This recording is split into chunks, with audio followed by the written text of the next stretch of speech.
Hello friends, ఈరోజు మధ్యాహ్నం 12:40 రెండు కార్లు యాక్సిడెంట్కి గురయ్యాయి.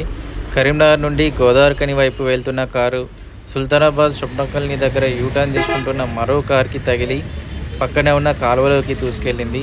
రెండు కార్లు కూడా డ్యామేజ్ అయ్యాయి, కానీ లోపల ఉన్న వారికి మాత్రం ఎటువంటి గాయాలు కాలేదు. కాలువలోకి దూసుకెళ్లిన కారులో చిన్న పాప కూడా ఉంది. యూటర్న్ తీసుకుంటున్న కార్ లేడీస్ నడిపినట్టుగా తెలుస్తుంది. ప్రస్తుతం ప్రమాదానికి కారణమైన కార్ని పోలీస్ స్టేషన్కి తీసుకెళ్లారు. కాలువలోకి దిగిన కార్ని మాత్రం క్రేన్ సహాయంతో బయటికి తీశారు, కానీ ఎవరికి ఎటువంటి గాయాలు కాలేదు.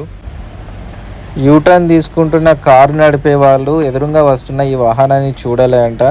వాళ్ళు సడన్గా కార్ యూటర్న్ తిప్పడం వలన వెనకాలే వస్తున్న ఈ కారు ప్రమాదానికి గురైంది.